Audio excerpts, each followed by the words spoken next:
Okay, guys, let's jump into some games here.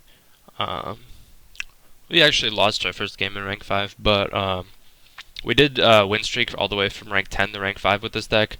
I think it's a great ladder deck. The games are very fast, so you can play a lot of them. It's good against a lot of things, so pretty high win percentage. And you know, if you just sort of get into the groove of the deck, you can climb very high. But it's really great for any stages of ladder, not just early ladder. And you definitely feel like you have a lot of control over what's happening. You don't feel like your deck is dependent on the draws. It feels very rewarding to play the deck. Alright, let's see who we're matched up against here. Mage. Hopefully it's Mech Mage. It's a very, very good matchup for us.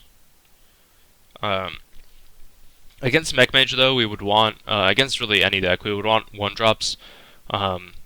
With coin, this hand might be sort of plausible, but without it, we're going to mulligan everything, because we're really looking for a very strong early game. And not 1-drops. We do have 2 Clockwork Gnomes, so now we're looking to draw a Direwolf Alpha or Abusive Sergeant, so we can trade with the possible coined out Mech Warper on turn 2. Abusive Sergeant, that's great, and we can actually play all of these in the next 2 turns and curve out. So hopefully our opponent does in fact coin a Mech Warper, and then we can kill it and gain some value. And our opponent's losing value because he's coining a 2-drop. A 2-drop that would be unpleasant for us to see would be Annoyatron.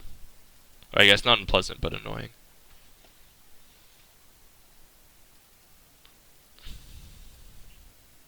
Cogmaster.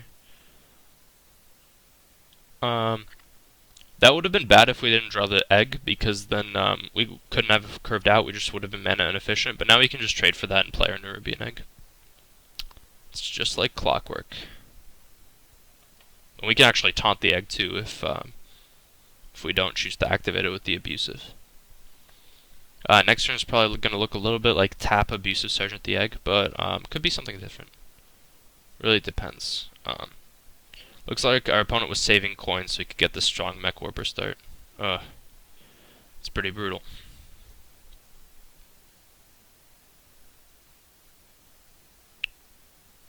So abusive targeting the egg doesn't do much what we want. I think in this scenario we either want to taunt up the egg, maybe play the Clockwork Gnome, but that's inefficient, or we could wait to activate the egg with Defender and just play Harvest Golem. Hope he doesn't clear anything, and then Defender Vargas up. I kind of like that line more. And that lets us clear this next turn. Also, opponent can't play Blast Mage for another few turns, so that's good as well. Can maybe get some value on a Tinkertown Technician right now. Maybe play a Yeti or a Shredder. Looks like it's going to be a Shredder. But other than that, I like the position that Defender Vargas puts us in. And our opponent can't really do anything about that. If our opponent tries to clear the Harvest Golem, then we just get even more value because we get to clear both of these creatures. So our opponent, knowing this, is going to go face. Now we're most likely going to Defender Vargas. Yeah, that does look like the good play here. And then we can pop Divine Shield on that, hit there.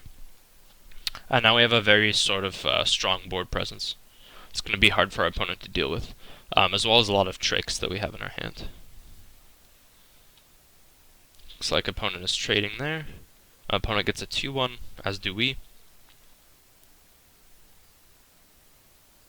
Opponent trading there now.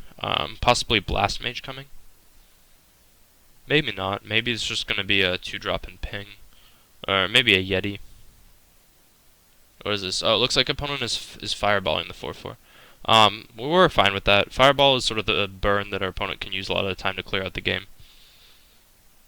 So here we're going to clear in the most efficient way possible. Then I think we're going to play an egg, a Clockwork Gnome, and Life Tap. These we sort of want to save for different occasions, as do this. These are all sort of responsive cards. We'll tap first to see if we draw a 3-drop, we would want to play more than that. We did not, so we'll go egg, Clockwork Gnome, pass. Asserting both our card advantage and on-board advantage.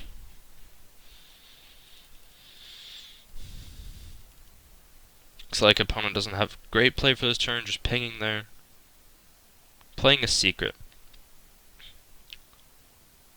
That is most likely Mirror Entity, and it is going to come back to haunt him in this scenario.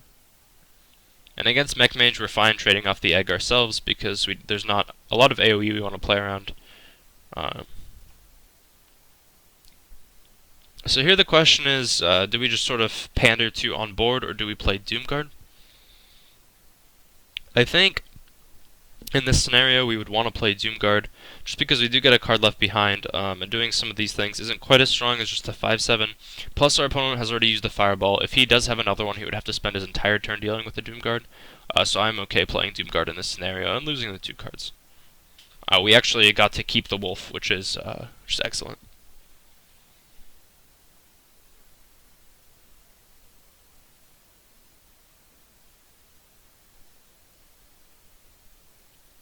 Maybe it would have been better to put the Doomguard in between these two, so if we got a Defender of Argus, we could taunt these 2 creatures.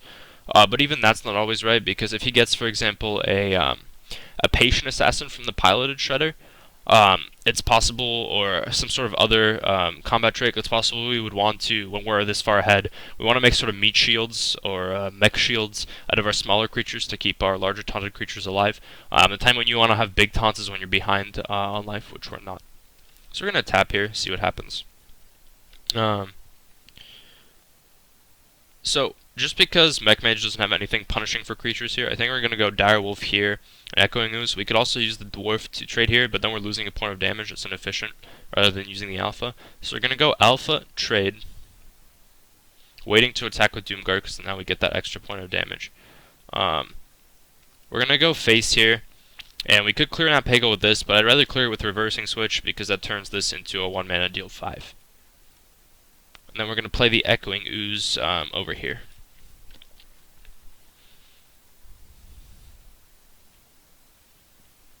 And I don't think, unless our opponent was playing Frost Nova Doomsayer or something, I think we're pretty. This looks like a pretty 1 game.